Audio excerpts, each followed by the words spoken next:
नमस्कार दोस्तों, आज हम बात करें बेलेनाइटिस के बारे में। बेलेनाइटिस क्या कंडीशन है, बेलेनाइटिस क्यों हो जाता है और बेलेनाइटिस क्या है, किस तरीके से हम इससे बच सकते हैं। तो पुरुषों में होने वाली एक जेनिटल ऑर्गन की बीमारी है, जो पुरुषों के ग्लांस पेनिस यानी कि जो उसका पेनिस का जो हेड होता है वहाँ पर इन्फेक्शन हो जाता है, वहाँ पर सूजन आ जाती है और वहाँ दाने भी उभर आते हैं। तो ये बीमारी काफ़ी लोगों में देखने को मिलती है और काफ़ी ट्रीटमेंट कराने के बाद भी, एंटी इन्फ्लामेटरी ड्रग लेने के बाद, एंटीबायोटिक ड्रग लेने के बाद और एंटी फंगल और पाउडर, क्रीम, ऑइंटमेंट, स्प्रे सब कुछ लगाने के बाद भी जब ये जस की तस बनी रहती है, यानी कि जब तक ट्रीटमेंट कराते हैं तब तक ठीक रहती है।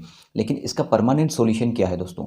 तो परमानेंट सॉल्यूशन के बारे में बात करेंगे और इसका कारण क्या है, क्या इसके निदान है और कौन सी खास होम्योपैथिक मेडिसिन है जो ग्लांस पेनिस के या पेनिस का जो आगे वाला हिस्सा है, जो उसका हेड है, वहाँ पर इन्फेक्शन, सूजन और दाने निकल आने की जो कंडीशन होती है, उनसे परमानेंटली क्योर कराने वाली खास होम्योपैथिक मेडिसिन के बारे में भी बात करेंगे। तो दोस्तों शुरू करते हैं बेलेनाइटिस के बारे में। और आप चैनल पर नए हैं तो प्लीज़ वीडियो को लाइक कीजिए, चैनल को सब्सक्राइब कीजिए ताकि हमारा नोटिफिकेशन आपको मिलता रहे। बेल आइकन को दबाना ना भूलिएगा। तो शुरू करते हैं दोस्तों बेलेनाइटिस के बारे में।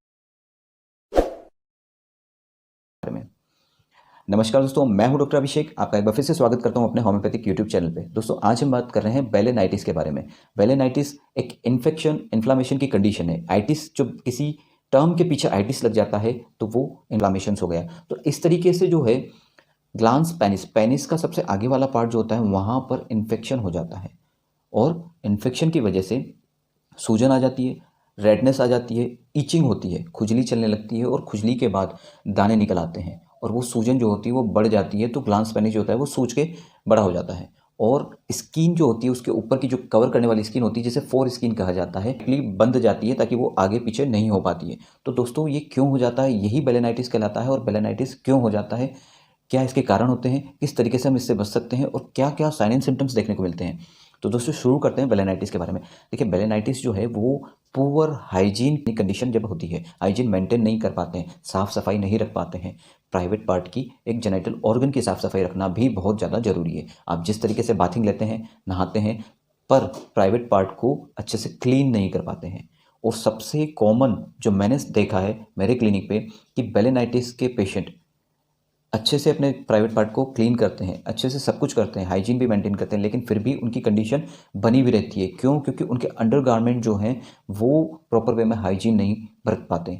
यानी कि हमें हमारे अंडरगारमेंट्स को भी प्रॉपर वे में सनलाइट में ही उसे सुखाना है।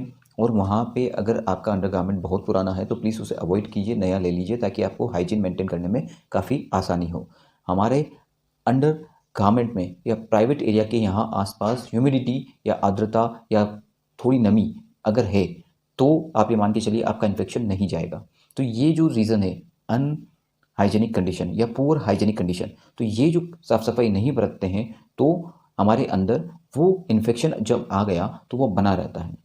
इन्फेक्शन आता क्यों है? क्योंकि जो ग्लांस पेनिस होता है, जो पेनिस का आगे वाला हेड होता है, वहाँ पर और फोर स्किन जो ऊपर की कवरिंग स्किन होती है, उन दोनों के बीच में हमारी बॉडी स्मैग्मा यानी कि एक वाइट कलर का ऑयली डिस्चार्ज निकालती है, स्मैग्मा, ताकि दोनों ही स्किन के बीच में ड्राइनेस या सूखापन ना आए और सूखेपन की वजह से जो है कोई और इंजरी या इन्फेक्शन ना हो जाए। यानी कि जब अगर सूखी हुई स्किन रहेगी तो वो आपस में रगड़ खाएगी और इन्फेक्शन होने या इंजरी होने के चांसेस रहते हैं। तो बॉडी खुद स्मैग्मा का प्रोडक्शन करती है डेली बेसिस पे, स्मैग्मा बनता रहता है ताकि वहाँ की स्किन जो है उस ऑयलीनेस की वजह से फ्रिक्शन से बची हुई रहे।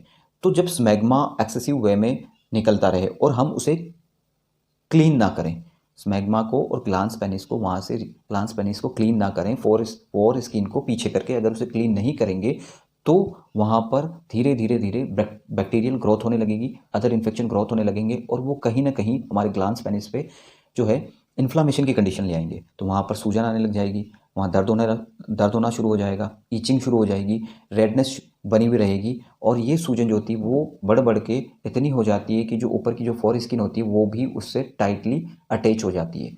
तो फोर स्किन को बैक पोजीशन पे लाने पे या वहाँ पर फोर स्किन का मूवमेंट भी जो होता है वो रुक जाता है। तो ये सीवियर कंडीशन आ जाती है, यूरिन पास आउट करने में भी प्रॉब्लम होने लगती है। तो ये इस तरीके से बेलेनाइटिस जो है हमारे पेनिस को या प्राइवेट पार्ट को जो है अफेक्ट करता है। दूसरा कोज है स्किन इन्फेक्शन। अगर उस पर्सन में स्किन इन्फेक्शन की कंडीशन बनी हुई रहती है, स्किन इन्फेक्शन भी इस हद तक क्रॉनिक स्किन इन्फेक्शन है, एक्जिमा है या फर्दर जो है उसे फ्रिक्वेंटली कोई ना कोई स्किन एलर्जी कंडीशन बनी हुई रहती है, तो स्किन एलर्जी कंडीशन बनी हुई रहने की वजह से भी उससे बेलेनाइटिस की कंडीशन हो सकती है। तीसरा रीज़न आता है डायबिटिक कंडीशन। अगर किसी पर्सन को डायबिटिक है, ओबेसिटी है, तो भी उसे ये इन्फेक्शन होने के चांसेस बनते हैं। चौथा पॉइंट आता है कि अनहाइजीनिक सेक्सुअल एक्टिविटी। अगर कोई भी पर्सन अनहाइजीनिक सेक्सुअल एक्टिविटी में इन्वॉल्व होता है, हाइजीन या साफ सफाई की ध्यान नहीं रखता है, तो वहाँ पर भी जो है वो बेलेनाइटिस की कंडीशन पुरुषों में देखने को मिलती है।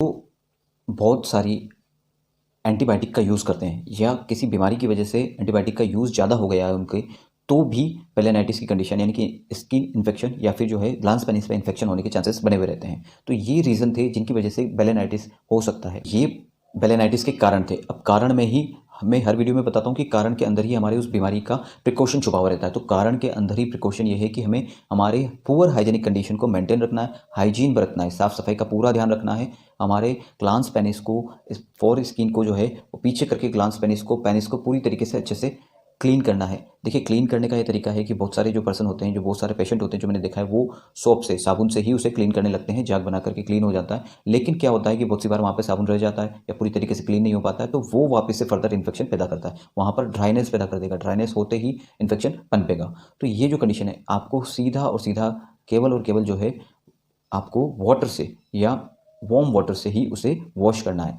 ताकि ग्लांस पेनिस का सारा स्मेग्मा जो है वो वहाँ से निकल पाए और वहाँ प्रॉपर हाइजीन मेंटेन हो। हमेशा ये ध्यान रखिएगा कि ड्राई अंडरगारमेंट्स को ही वियर करें और ऐसे ही अंडरगारमेंट्स वियर करें जो क्लीन हो, धूप में सूखे हुए हों, हाइजीनिक हों। अगर आपका अंडरगारमेंट्स प्रॉपर वे में हाइजीनिक नहीं है, तो आपको इन्फेक्शन नहीं जाएगा, आपको इन्फेक्शन बना हुआ रहेगा, इचिंग बनी हुई रहेगी, खुजली बनी हुई रहेगी।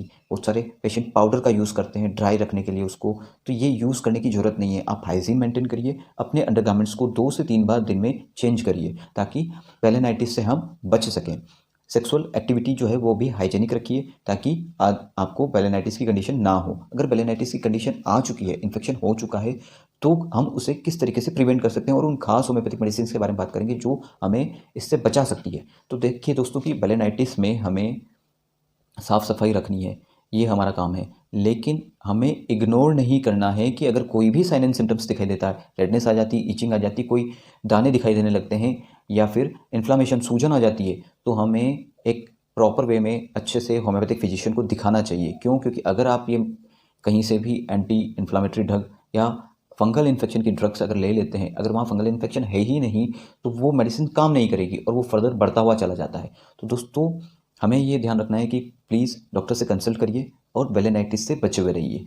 अब बात करते हैं उन खास होम्योपैथिक मेडिसिन की जो हमें इन बेलेनाइटिस की कंडीशन से परमानेंटली बाहर निकालेगी। ऐसा नहीं है कि आपने लिया जब तक वो ठीक है, उसके बाद वो वापस से हो गया।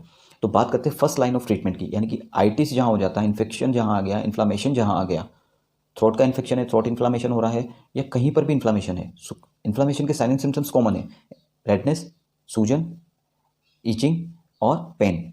तो ये जो साइन एंड सिम्टम्स है, ये बेलाडोना से ही परमानेंटली क्योर हो जाते हैं। किसी भी तरीके का कोई भी इन्फ्लामेशन हो, बेलाडोना इज मस्ट। अगर प्राइमरी कंडीशन में आप बेलाडोना को लेना चाहते हैं, अगर आपको अभी अभी इचिंग होने लगी है, थोड़ा सा आपको रेडनेस दिखाई देने लगी है ग्लांस पेनिस के बैक वाले पोर्शन पे जहाँ पर की बाउंड्री होती है, वहाँ पे रेडनेस है, थोड़े छोटे छोटे दाने आ गए हैं, तो वहाँ आपको हाइड्रेटेड रहना है, बहुत सारा पानी पीना है। साथ ही साथ बेलाडोना 200 की 2 डोज लेनी है, मॉर्निंग में और इवनिंग में 2-2 ड्रॉप आधा कप पानी में, और 4 से 6 ग्लोब्यूल्स आप 2 बार सक करने के लिए ले सकते हैं। दूसरी मेडिसिन की बात करूँ दोस्तों, तो यहाँ जब दानों में से कोई सिक्रेशन निकलने लगे, आपकी इतना इन्फेक्शन फैल चुका है कि जो छोटे छोटे दाने हुए हैं वहाँ पर सिक्रेशन निकलने लगा है, कोई फ्लूइड सा निकलने लगा है, वो चिपचिपा सा फ्लूइड है और वो थोड़ा सा येलोइश डिस्कलरेशन या दाने येलो कलर के हैं, तो वहाँ मर्कसोल 200 की पोटेंसी में बहुत अच्छा काम करती है और कितना ही क्रॉनिक कंडीशन में हो बेलेनाइटिस उसे क्योर कर देगी। यहाँ 3 खुराक लेनी है हमें, मर्कसोल्स 200 की 3 खुराक लेनी है, सुबह, दोपहर और शाम को 2-2 ड्रॉप आधा कप पानी में, और 4 से 6 ग्लोब्यूल्स सक करने के लिए लेने हैं दिन में 3 बार। तो दोस्तों, ये तब तक लेने हैं जब तक आपको पूरी तरीके से बेलेनाइटिस क्योर ना हो जाए।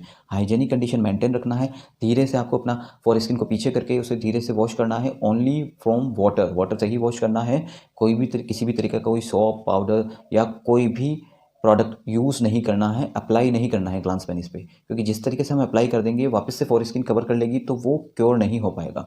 अब तीसरी मेडिसिन है जहाँ आपको तेज दर्द होता है, उन छोटी छोटी फुंसियों की वजह से छोटे छोटे जो पिंपल्स लाइक स्ट्रक्चर बन जाते हैं वहाँ पर, और उन इसकी वजह से और फोर स्किन उसको कवर करके रखती है, तो वहाँ पर जब तेज दर्द होता है, जैसे कि कोई चींटी काट रही है या फिर तेज पेन हो रहा है, इचिंग भी हो रही है साथ में और सूजन बनी हुई है, तो वहाँ एपिस 200 की 4 खुराक लेनी है हमें। एपिस 200 की 2 ड्रॉप आधा कप पानी में हमें दिन में 4 बार लेनी है।